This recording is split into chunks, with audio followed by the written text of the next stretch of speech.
Do any of you remember when I used to teach in here and not in the classroom? Yeah, okay.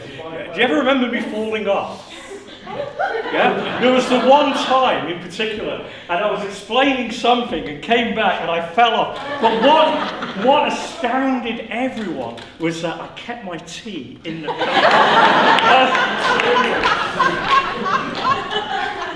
So, anyway, well, those of you who want a real history of York, well, I'm afraid you're in the wrong place. This is going to be my history of York, and just basically a lot of kind of odd things that have happened. When I was first asked to give this talk, I thought, well, nothing really happens at York. It's all very sane and nice, and you know, what are we going to talk about? And I was thinking back to stories that students kind of remember of previous schools I was in, like when I worked in special ed. And you had Nadia, the 6'2" autistic girl who was an artist genius at 3 years of age, who was in love with a guy called Alan who was 4'2" and would chase him around the classroom. And Munia, who lifted up a desk with one hand and threw it at me, but she wasn't very smart, so you can see it happening in slow motion. When I had a fox hunt that came running across the school, and I was against fox hunting, and I stood there with a pitchfork, and I told them to stop, and I didn't realize, but all these mentally handicapped adults behind me also did the same thing. So it must have been like a scene from Mad Max, and they backed off. So anyway, and of course the most famous one about the student, Alan, the little kid, who ended up in a swamp. And how I had to climb over this swamp, because I'd read my British comics, and I knew that whatever you do, you've got to lay out flat, and I somehow picked him up and threw him back to the shore.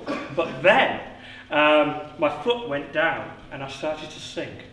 And there were 2 maladjusted girls, Anne-Marie and Sherry, and they were thinking, shall we save him or not? And the mud got up to here when they decided to, and I was pulled out. So anyway, and everything. So, you know, I thought, how can York possibly deal with that? You know? So anyway, so I tried my best, and pretty quickly, I was surprised at the lists that came up. So this is just going to be a series of sort of things like that, and funny things. Well, not as that dramatic, but anyway, one of my first experiences at York was when we had the infamous faculty meeting at Mount Madonna, and it was a retreat, and that's the only time, I kid you not, I've actually fallen asleep in a classroom. Because the beds were in classrooms. So I'll never forget that there was another teacher in there who was snoring heavily. And it was absolutely unbearable. And then about 3 o'clock in the morning, hearing Greg Hall turn around and say, "Oh no, you know, I can't take this again." So anyway, the other funny thing about that is it was just before school began, and they all stopped in Castroville at the Texan barbecue, and everyone got sick for the first day of school, except me, because I didn't eat what they ate. So anyway, and my other beloved memory was of Baba Haridas, the guru, who at that time was known as the master detonator, because he was blowing up parts of Mount Madonna to create a pond and reservoir. And as we drove down the hill, there was an explosion. So anyway, I thought, so, but like I said, things have happened at York. In the classroom, well, things generally have gone really well in the classroom, but not always. My very first year, I had this very creative group, And as I was teaching about World War I, they decided to take it upon themselves that each one would become a different country, unbeknown to me. So when their country came up, they would throw something at someone else. So anyway, and I figured this out after a while. And they thought this left a great impression on them. I quickly moved to World War II and dropped the bomb. And they were like, okay, that's that. So anyway, another great mishap was where we had I agreed to a kid doing a very creative student project. They actually bought horses to York. And they did medieval jousting on the soccer field. That was the main soccer field. Does anyone remember that? Yes. Yeah. And it completely ruined the soccer field. So anyway, Tom Sanchez was not very impressed. Another disaster actually happened here, also in my first year. And I was teaching geography in here. We were moving on to the Amazon and Brazil. And I had a whole lot of films given to me by Nicholas Sturch. And I thought, oh, there's no way that a film from Nicholas Sturch could be anything but perfect. Like the camel video. Anyway, but there we are. And I was watching, we were showing this film. And they're going around this Brazilian village, and all of a sudden, he goes, and now let's pop in here. And it's a Brazilian brothel. And there's this naked woman there, and they're throwing money on her. And I moved as fast as I could to stop this film. I don't think they ever forgot that.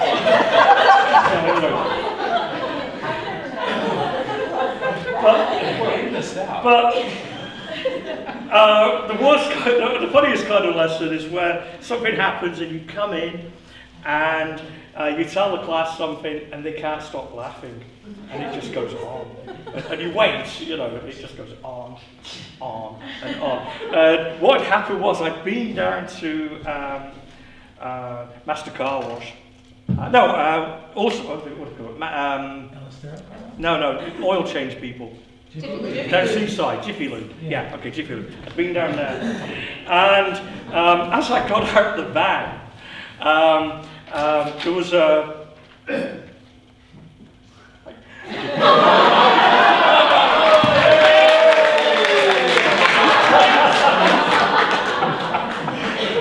Fires to be. Anyway, you're late. As I got out the van, I didn't actually look where I was going, and there was a manhole there, and I fell down the manhole. Yeah, and I sort of ripped my jeans on the way in, and I came into class, and they all said, "What happened to you?" And you're not allowed to wear jeans like that. And I turned around and said, "Well, you never believe it, I fell down a manhole," and that was it. So anyway. But as you can see, things have really changed a lot in my style of teaching. I've still got a lot of props. In fact, I even gave me one like this, this dead cat or something. So, there's another one there. But anyway, let's see. Oh, woad. It's a harmless blue-green grassy type plant, and of course I always talk about the Celts and the berserkers, etc. But sometimes in my enthusiasm it kind of backfired. And I remember one time picking up a York backpack. I didn't realise how heavy a York backpack is. Those biology books. Oh yeah. Oh God, and the math books. Yeah. And I went to this kid, I said, 1 minute you're a Lyle teacher, maybe you become this crazy person on work, and I slammed this down on the desk, and the desk just split in half.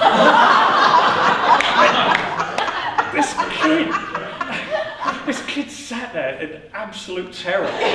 He never sat at the front again. And about 3 years ago, I was up at Mount Madonna and I saw him. And he saw me, and now he's like turned to meditation and everything.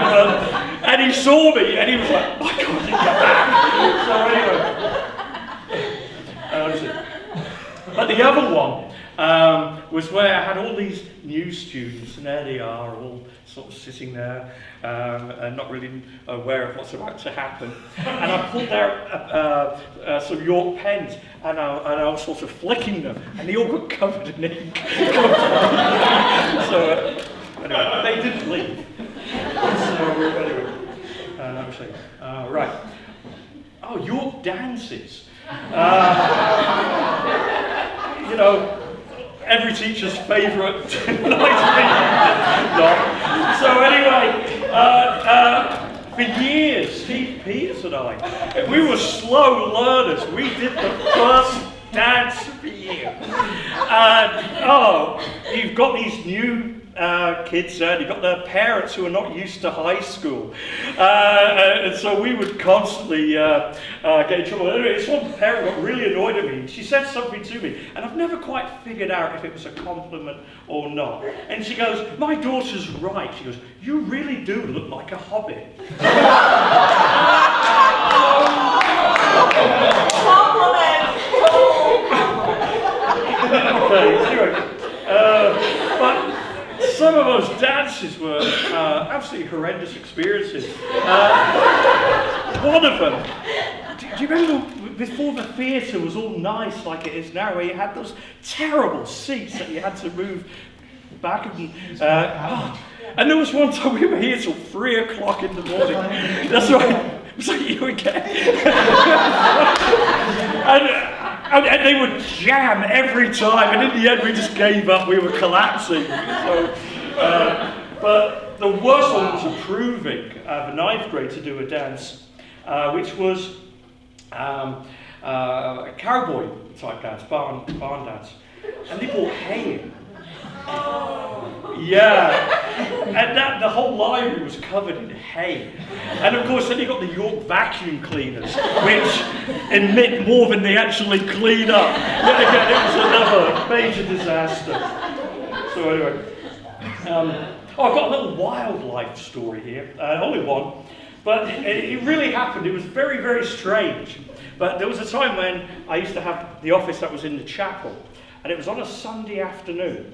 And I was trying to get to the office, and there was a bobcat there. And he just sat there.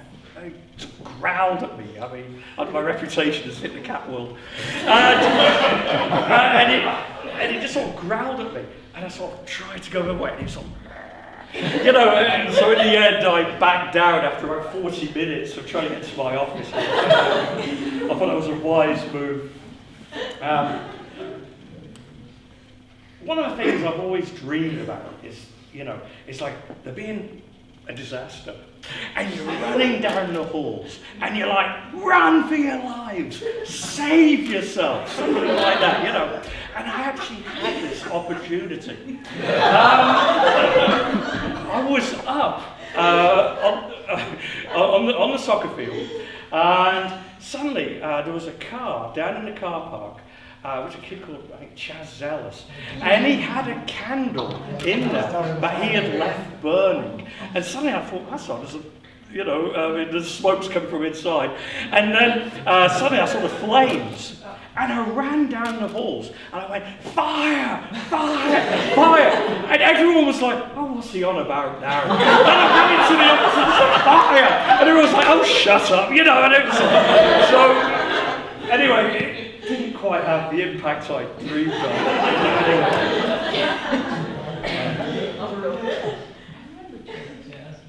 Field trips. We still are allowed there.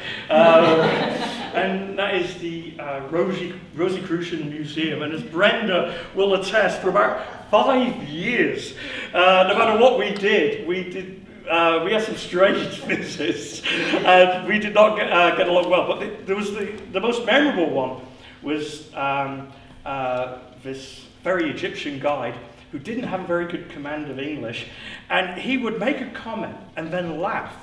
And then York students, being the polite bunch they are, they'd be like, was that a joke? Oh, and then they'd laugh. And then he'd think we were laughing at him. And we were trying to laugh with him. And of course we got banished. Remember that? And another one was for a very brief time, for good reason. There was the archaeology club. Anyone here was in that archaeology club? No? Okay. The archaeology club, it's short-lived life. And we went up to Clear Lake. And it was the most miserable 2 weeks. What it was terrible. It was terrible. Oh yeah, because it's a fantastic temperature, about 8 till about 1 o'clock. You know, and then you're like, okay, the kids, now they can go off swimming or something. Oh, no, you will carry on, and you will work.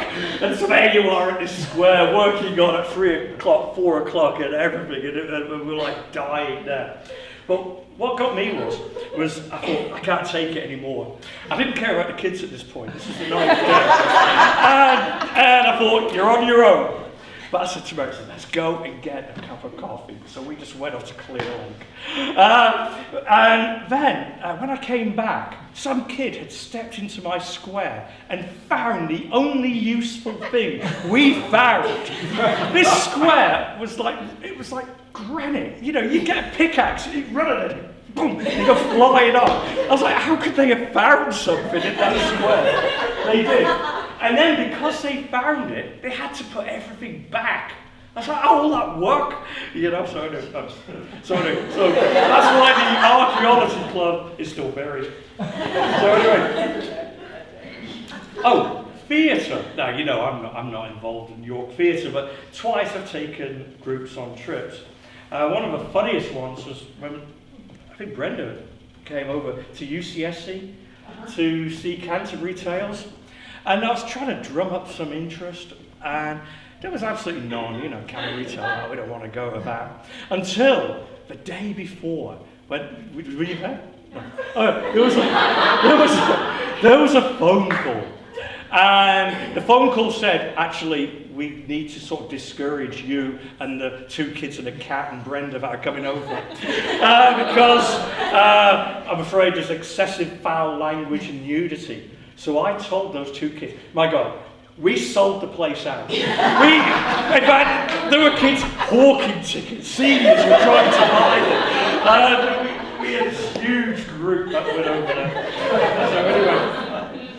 But the last time I ever took a group to the theatre, maybe I've never recovered from this, it was at the Forest Theatre in Carmel. We went to see a play called Julius Caesar. And, you know, you've got all these kids there, and you want to make sure they're all in their seats, and everything is absolutely fine.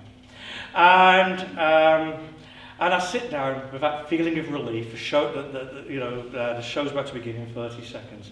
And I look at the stage, and to my horror, one of the York kids is sitting in the middle of the stage with Caesar coming out, Brutus and Cassius, or whoever it was. I don't, you know, so, and I thought, oh no, this is terrible. But they were fantastic. They just carried on, and they would ask him questions, and the play carried on, regardless of this kid being there. I mean, you've got to give it to actors and actresses. So anyway, that was Walt's Tower, if anyone remembers it. So, anyway, okay. Oh, here we go. The B-Van. The B-Van is amazing. It's a real Santa Cruz culture. Nearly always gets to York, always gets back.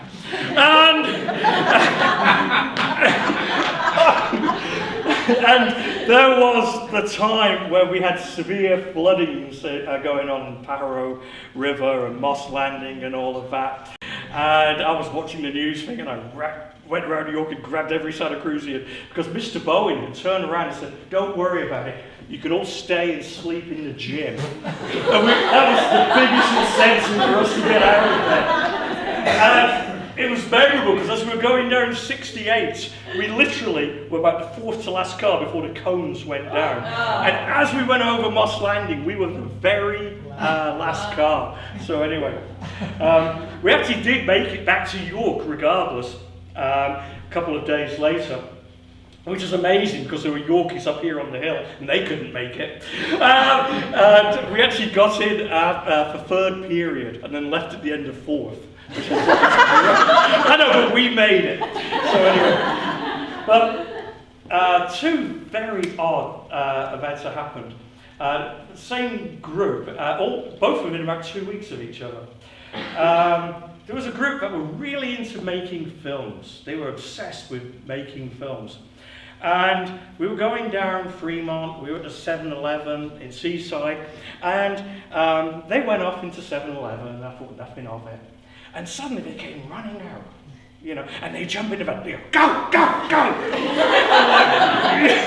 So I said, no, wait a minute. And it turned out they'd created a shooting scene in the actual 7-Eleven. I know. I mean, like, now I could really go badly. So anyway, I had to apologise about, or maybe Chuck shouldn't hear these. But, so anyway, the other one that was really very memorable was same 7-Eleven, and I thought, God, there's a lot of traffic on Fremont, and I just pushed it anyway. I thought, no one wants to mess with the B van. Your car will come out worse. So anyway, and what was funny was we didn't realise it, but we got messed up in the Seaside Homecoming parade. And you had the homecoming king and queen in front of us, and then we were the next one, and they were all out there waving at the crowd, and it was on TV.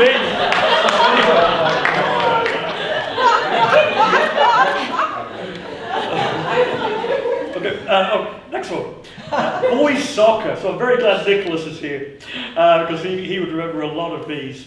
And different schools have their own different events that happen with them. It's amazing how much happened during the time I coached boys soccer. Anyone here on the boys soccer team that I coached? Okay, that good, huh? So anyway,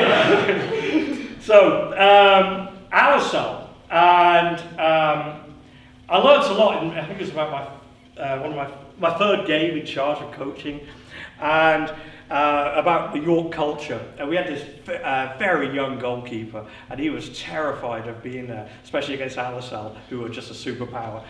And they turned around and said, "Don't worry about it. We'll block every shot. We'll protect you." And it really, they were really heroic and everything. We still lost 8-0, but but there was the time we beat them, and it was the most amazing event. It was York finals were going on, and Yorkies, being Yorkies, they're like, I can't make it to the match on time, I've got a final. And my 5 best players were all gone. So we put out a sort of JV with a few varsity players, and I think Alisal felt like, God, they're really bad this year, and everything. And then one by one, these good players started arriving, and we got better and better. And before they knew it, we were 3-0 up. And then Alisal were like, well, this can't be happening. And then it was all hell let loose, and we held on for a 3-1 victory. Woo!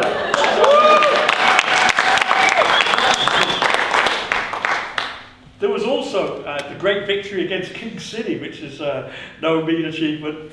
And that was the one because the refs didn't know how to ref soccer. And so if the ball went out of play, but your foot was still in play, they thought it was like basketball. And so we scored twice. I didn't tell them to do it, it just sort of happened. And King City were not pleased with that. However, there was the 4 years in a row when we went down to King City. We had a good team, we really did. And we played really well. And we had the same ref every time, and he would be there to all the King City players. How are you doing? And greeting them, and he'd be like, "Yo, over here!" And he'd sort of look at our cleats and go, "No, that one doesn't, work and everything." And every time we got a penalty against us, which we never knew where it came from, and an offside goal, and lost 2-1 4 years in a row. Same ref. It was like, I don't believe this. But anyway, then he was nothing compared to the infamous PG game. And this is one where PG were 0-10. And this ref's son was on the PG team, and I think he felt like, it's York, we've got to give him a victory. And we were getting every call against us. I mean, we'd be in their half, it'd be like, penalty against York. And the other ref finally had to start overriding him. And he gave one penalty, and he goes, "I'll give you one back up here." And so we managed to tie 3-3, which was miraculous. And then the other great victory there, the floating ball goal. And we put the ball down, and it just kept on moving. And the field was so bad, and some kid just sort of hoofed it up and put it in. And they were like, but it never rolled. We couldn't, you know. But, remember that one, Nicholas? All right. Let's see. The curse of playing at Gonzales. The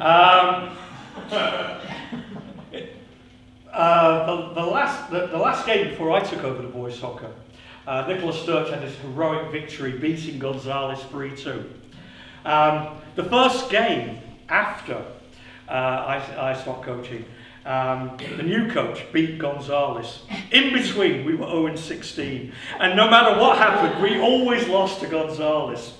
And there was the infamous one where we were 3-1 up with 3 minutes to go and still managed to lose. And this player who should have been sent off, the ref said, "Well, I forgot my red card." And it was like, "God, what do you mean?" So, that was another story. Carmel. My first year coaching the boys' soccer, we were playing Carmel, and they were the defending league champions, which was surprising for them. And we played, probably out of us, we played well, much better than we normally did. And we were doing really well. And suddenly, after defending with about 20 minutes to go, suddenly York broke. And he beat the keeper, and he rolled the ball towards the goal. And as it got just before the goal, a gopher, and it hit the gopher, and it stopped. And I'm like going, you know, and this player ran back and cleared it. You know, and I thought, I don't believe that. And then, in fact, the next day, and Tom Sanchez can attest this, I was up there with a shovel. And I was out there to get every gopher hole I could find. And I was even asking, do we have one of those steamroller things? So anyway, and of course, the other thing about that game was we had this goalie who wasn't really cut out to be in goal. And he started off okay, but he'd get more and more nervous as the game would go on. And he played really well this game, but he goes, "I just know I'm going to let a goal in. I just know I'm going to let a goal in." And then in the last couple of minutes, the ball came to him, and it stopped. And suddenly it started to bounce. And then he spun it into his own goal. And we were like, "I don't believe that." And he goes, and he walked up and he was calm. And he goes, "I just knew that was going to happen." So anyway, RLS. We always used to lose at home to RLS and win at RLS. It's that kind of rivalry. And there was the infamous time where someone at the Herald had dug up this terrible article about this dreadful thing called the Shin Guard Trophy. It was this horrible brass trophy that someone had started years ago with York and RLS. These guys run Shin Guard Trophy teams. Oh, I'm sorry. Well, anyway, let me tell you what happened to it. What happened was we went there, and they had a guy who played for the San Jose Earthquakes, Paul Holliher, as their coach. And we were great. We beat them 4-1, and we gave it back to them in pieces in a garbage bag. And so we don't want to see it again. And then there was but then the next year didn't go so well. I got arrested by RLS, and all that happened was that those are the days when students used to drive themselves to games, and the AT&T golf tournament was going on. And unbeknownst to me, one of the kids had got hold of a megaphone, and he had it outside of his car, and he was shouting at old people. And so suddenly I get to the game, and the guy, RLS were there, and he said, "Are you in charge of this?" And they arrested me. I said, "I don't think this is a good idea. You know, I'm not the person to remove." And by the time I got back there, the game was already over because I were worried about what was going to happen to him. But anyway. One moment of genius with the boys' soccer was an infamous player, who had a bad idea. We were losing at Palmer in the rain 1-0, and he was setting up a free kick, and he was taking about 10 minutes on this. I said, "What are you doing?" And he goes, "I'm running down the clock." Yeah, but we're losing.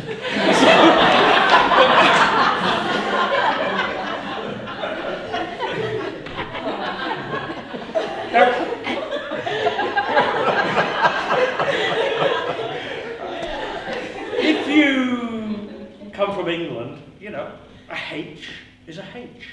You know, a J is a J. Yeah.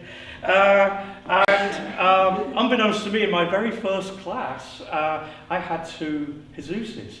And I didn't know. Jesus, what do you think? But it was particularly bad during the soccer season, because one of them was captain of the team. And I would say, "Jesus, pass the ball." Jesus, take the free kick. And I think every school felt like, "God, what's up with him?" I found out around about April. So,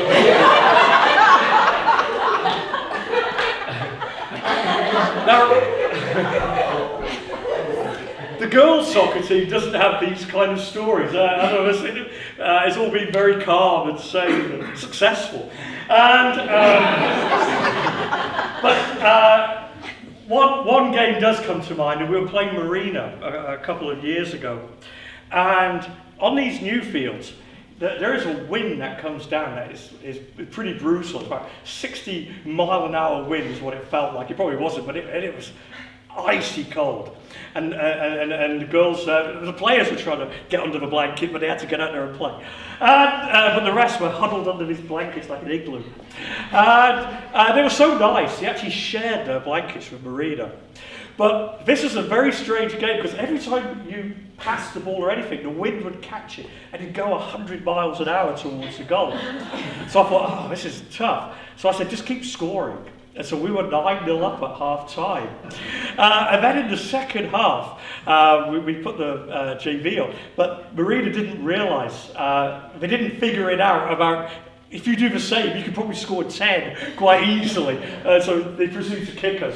So that didn't quite come off. Anyway, 2 last stories. One of them, as you heard about deaning and how deans care for people. One of my favourite moments was being up in Chester near Mount Lassen. And we were up there visiting friends. And you go through Chester Village, then you go down this little road for several miles. And as we headed down there, I saw a York student standing there. His name was Sean Pridmore. And he was standing there, and he saw me, and the look on his face was like, "What?" And we went off. And later on, we were coming back down, and he was still waiting there. And he flagged in the car. He goes, "What are you doing here?" I said, "Well, at York," I said, "we really care about students." So I said, "It's our job to check up on every one of you." And he came back, that first day back, he was asking everyone, did you know, see him? I mean, you know.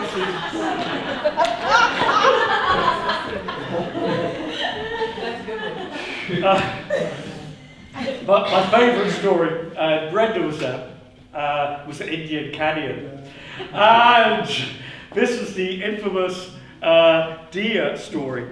What happened was, a young deer was getting out of the way of Anne-Marie's car. She was off to pick up her daughter, Canyon, and it jumped across the road and it hit a fence and it broke its neck.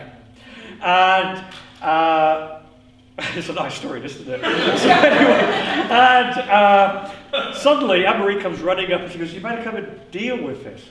Oh, you know. So I get down there and she goes, "Look at this poor deer." She goes, "We need to shoot it." She goes, "Do you have a gun on you?" And I'm like, "Sure, you know, York cheats, let me pull out my arsehole." And then the next thing was, I said, "No, I don't have a gun." She goes, "Oh, let me go and get one from a neighbour." And then she brings the gun back and she goes, "Right, you have to shoot the deer." And I'm like, "Why me? You know, if you're the guy, you have to shoot it." So I'm like, okay. And there was this 9th grade girl there who had lived in... 9th grade. Oh, 8th grade, of course it was. 8th grade, yeah, thank you. 8th grade girl there. And she was like, I'll kill it, give me the gun. And it's like, I'm like, can't see it. I'm like, no, you've got to do it. So anyway, so finally it became a very meaningful thing, and we thanked the animal for its life, and we shot it in the head, and a pool of blood came out. It looked a little concerned for a second. And then we had to pick the deer up and take it to a place to hang up for the blood to come out. And you're covered in blood doing this. So when I came back to York, I'm walking around, I've literally got blood all over me. And everyone was like, how's the field trip? You know?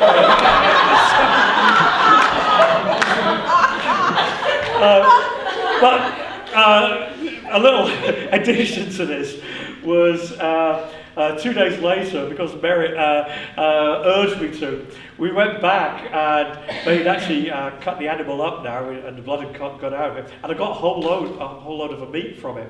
And I sat there in class at lunchtime eating the meat. And the kids were like, what are you guys? It's the deer. And they were like, no, it's not. And it really was. Anyway, with that, I will stop. So thank you.